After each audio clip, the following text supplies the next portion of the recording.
Welcome to the live Sayonara Punk Podcast. I'm your host, Curtis Cardwell, and I'm here with a good friend of mine, Adam McGuckin. Be sure to follow us on Twitter, Instagram, TikTok, wherever you like to browse the social media, and any kind of sharing, smashing of the like button. All that is much appreciated as we're just getting started.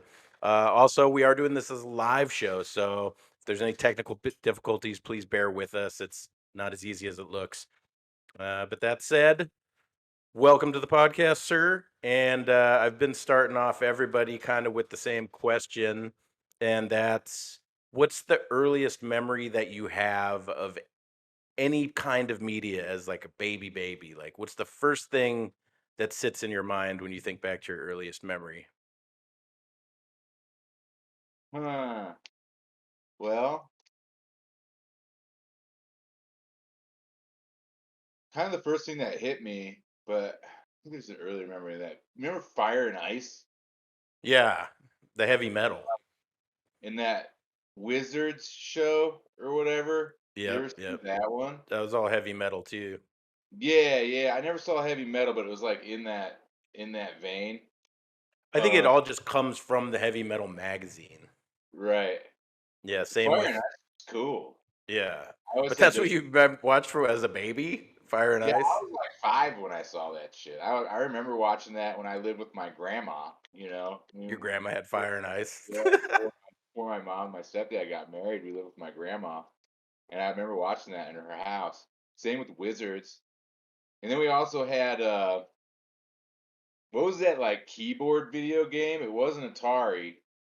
It was like a keyboard, and I remember there was a game called Dungeons of Dragioth or something like that, and it was just lines on a screen, and you just had to hit like Oh, it was on like a Commodore or yeah, yeah, something like something. that. It was really early. My Is it my the uncle. same game from the Tom Hanks Big? I don't know, I don't remember, I maybe, I don't remember Big that much. Where it's basically like a text prompt game, like you come to the fork in the road. Do you go right or left? Yeah, it was more actually interactive because 'cause you'd have to, like, hit control out, J to, like, attack and shit, so you'd be like, control J, control J, control J," you'd be hitting it over and over again and shit to get attacks in and stuff. It was weird, I Yeah. forget, it was so that was so old.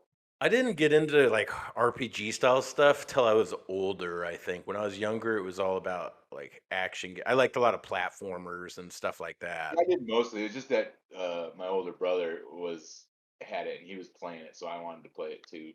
Right, right. And then what's the first thing that you binge watched as a kid that you watched over and over? Like we were talking about before the show is nowadays kids have access to so much more media. So the likelihood that they watch the same thing over and over and over. But for us old heads, you only had usually like one VHS at a lot of times. Yeah, totally. I would watch a lot of G.I. Joe and shit. Yeah.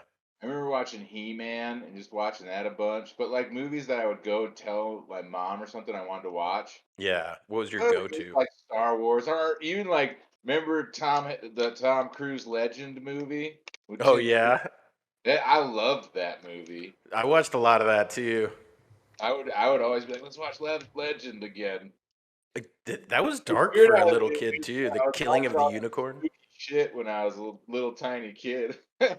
Yeah, I watched a lot of weird, spooky stuff as a tiny kid too. Legend was definitely one of them. Shout out Tim Curry for doing all sorts of awesome stuff in that era. Yeah. Tim Curry was the devil. Yeah, and they totally copied him for that, what was it? Children what is the movie with when the children get sucked up into the sky? Or the Oh, the show? latest sci-fi one, yeah. Uh, that's based on a really well-received novel. Totally fumbling it that we don't know the author's name or the name of the show, but I forget what it was. It was so goofy though, the miniseries. I almost feel Uh, like that was one of those like psyop shows where I it's just like remember it had the Tim Curry devil in it. yeah, you're like, He was oh, that's the so legend awesome. guy. Yeah, totally, that's what I thought. Yeah, but it was hardcore in Legend when they killed the unicorns. like as a little kid.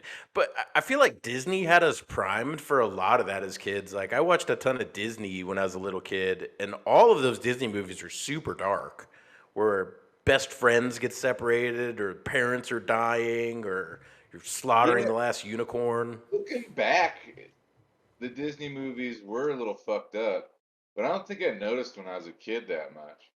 I Right. did notice the darkness of like Legend, and like I said, I mean I shouldn't have been watching Fire and Ice. There's some Nah, there's like that nudity in that.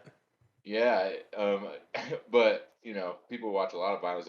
I recommend Fire and Ice to anyone that has never seen it. It's a freaking masterpiece. It might look a little dated at this point, but John it was. Candy's in Fire and Ice, I think, right? He's one of the voices.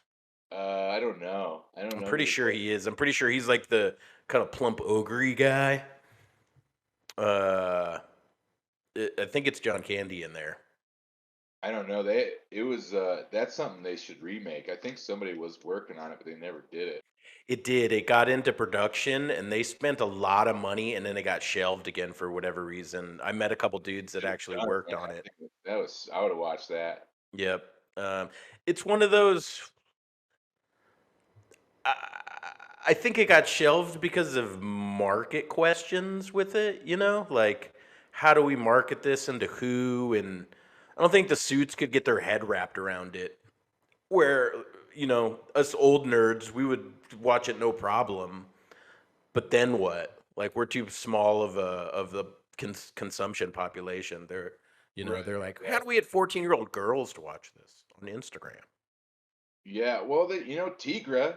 She's a strong female character. I don't know. Yeah. There's a lot of like. It seemed like it would fit for the days. It was a little like, I guess, masculine, but I mean, there was strong female characters and shit in it, and it was like, I don't know. It had everything, man. You could have done a lot with it. Well, and heavy metal was cool just in the era as a whole and featured some amazing artists throughout the run of that magazine, where like Mobius Definitely. and Milo Manara, who ended up drawing a lot of those Playboy cartoons and Yeah, stuff. that But shit, heavy metal was great. I thought, that's great stuff to me. That's kind of shit I like. right. So you basically, I, I mean, a lot of us, I guess, were exposed to animation like really, really early on, and 2D animation, which is Yeah. different than nowadays. I don't know how many kids now are actually watching that 2D animated anything really. Uh, I mean, what does a baby watch now? It's usually all 3D, right? Kids are into the anime. I mean, that's Right. huge, and Yeah. that's mostly 2D. Obviously, there's 3D in it, but even when they do the 3D in there, they're trying to do toon shaded shit, and Yeah. make it look 2D. So, I mean, there's that. But you're right. Most of the movies and a lot of the shows are 3D that like the little kids watch.